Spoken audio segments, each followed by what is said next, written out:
Selamat pagi anak-anak.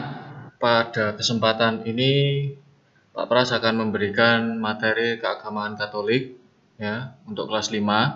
Lanjutan dari minggu lalu. Kalau minggu lalu kita membahas tentang Santo Santa, Santa Anastasia. Untuk kesempatan kali ini kita akan membahas riwayat hidup dari Santo Gregorius Agung ya. Baik, kita langsung mulai saja. Santo Gregorius.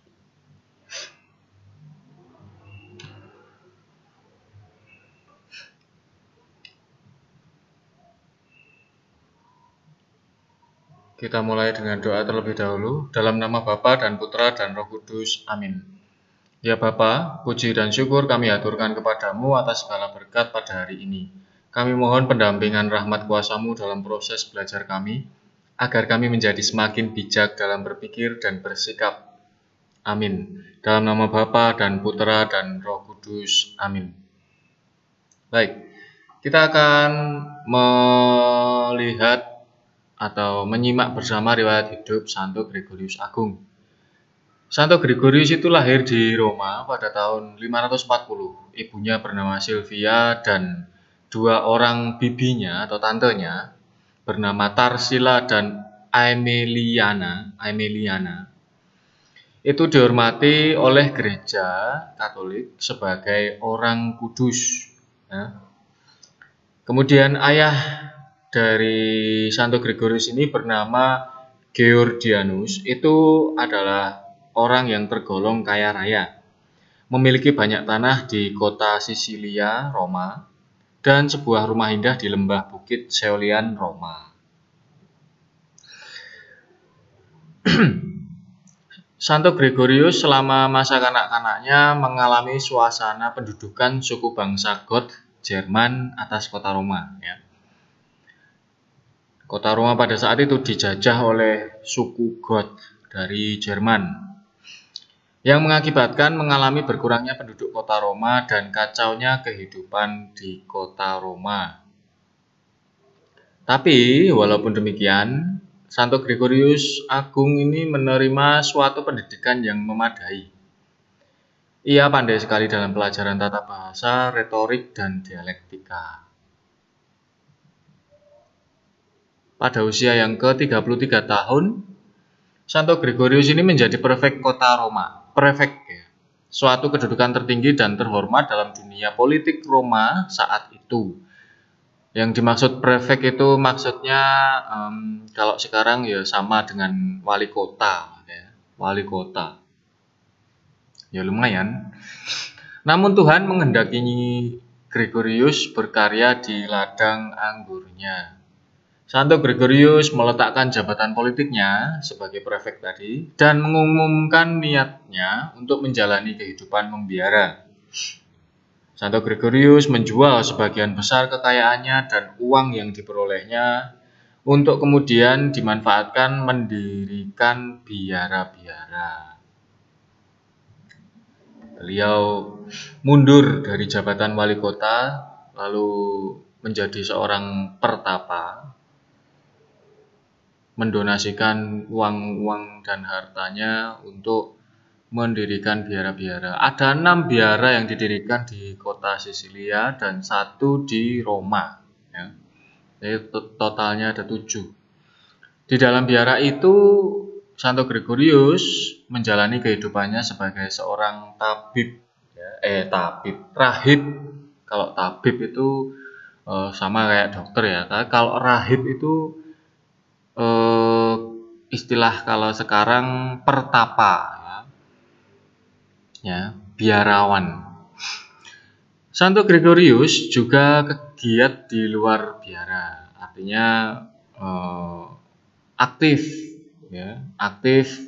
berkegiatan di luar biara. Salah satunya yaitu membantu orang-orang miskin dan tertindas, kemudian menjadi diakon di Roma, lalu menjadi duta besar di istana Konstantinopel. Itu banyak sekali. Pada tahun 586,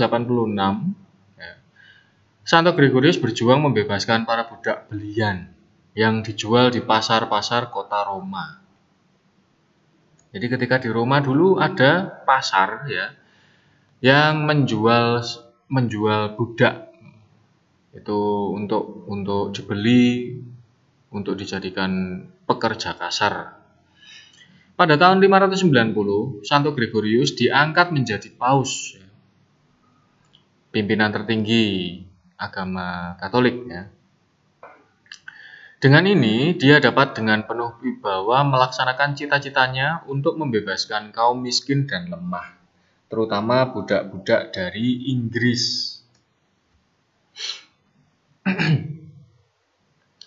Kemudian, Santo Gregorius juga pernah mengutus Santo Agustinus ke Inggris bersama 40 biarawan lain untuk mewartakan Injil di Inggris. Nah, ini wawasan kita bahwa Santo Gregorius itu adalah paus pertama yang secara resmi mengumumkan dirinya sebagai kepala gereja Katolik sedunia. Ya, paus pertama yang secara resmi mengumumkan dirinya sebagai kepala gereja Katolik sedunia. Ini Santo Gregorius, ya, maka bisa disebut sebagai Santo Gregorius Agung. Santo Gregorius memimpin gereja Katolik selama 14 tahun dan dikenal sebagai seorang paus yang masyhur, negarawan dan administrator yang ulung pada awal abad pertengahan, serta Bapak Gereja Latin yang terakhir.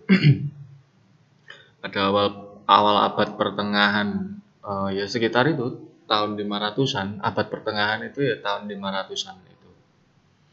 Ya. Karena satu abad kan 1000 tahun. Jadi abad pertengahan ya setengahnya dari 1000 tahun. Tahun 500-an. Karena tulisan-tulisannya yang berbobot ini, Santo Gregorius digelari juga sebagai pujangga gereja Latin. Pujangga, penulis ya. Penulis sastra. Meskipun begitu, Santo Gregorius tetap rendah hati dan menyebut dirinya sebagai abdi para abdi Allah. Abdi para abdi Allah. Ya. Abdinya para abdi Allah. Bahasa Latinnya ya Servus Servorum Dei. Servus Servorum Dei. Abdi para abdi Allah. Julukan ini atau julukan Servus Servorum Dei tetap dipakai sampai sekarang untuk jabatan paus di Roma, di Vatikan sekarang ini ya, yang biasanya waktu misa Natal, misa Paskah disiarkan di TV Indosiar kalau nggak salah ya. Ya itu. Lalu setelah memimpin gereja Kristus selama 14 tahun, Santo Gregorius meninggal dunia pada tahun 604 ya. Pesta peringatan Santo Gregorius itu dirayakan juga pada tanggal 12 Maret. 12 Maret.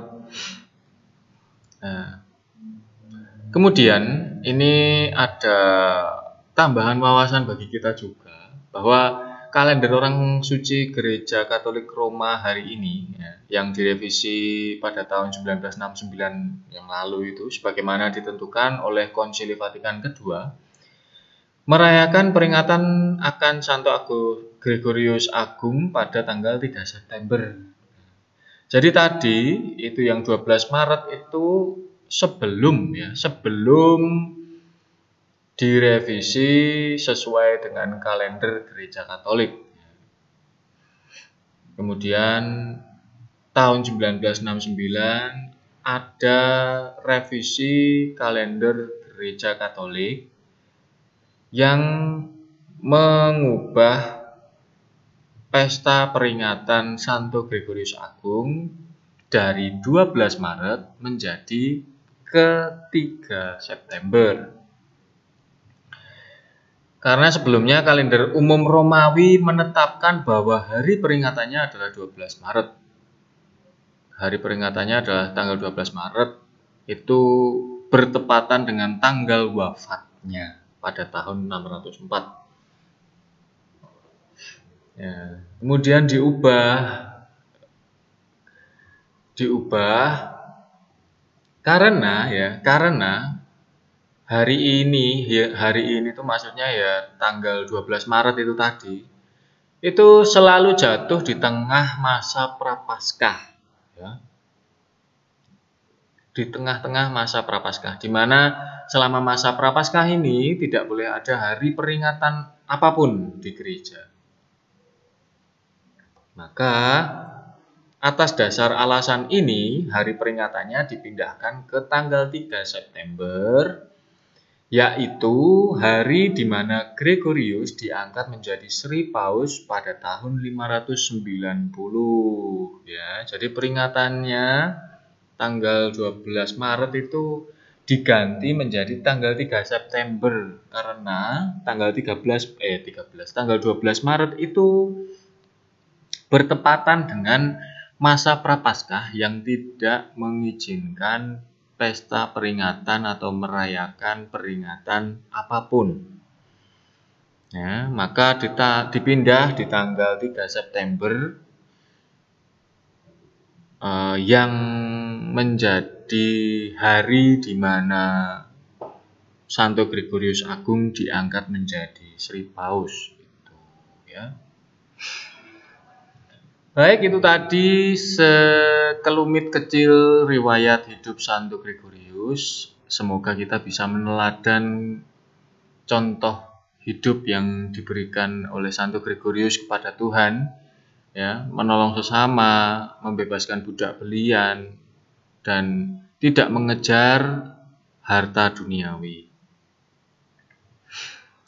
Baik, kita tutup dengan doa dalam nama Bapa dan Putera dan Roh Kudus. Ya Bapa, lindungilah kami selalu dalam segala pikiran, niat, perkataan, dan perbuatan kami, agar kami kelak mampu menjadi pewarta kerahiman-Mu. Amin. Dalam nama Bapa dan Putera dan Roh Kudus. Amin. Demikian yang bisa Pak Pras sampaikan.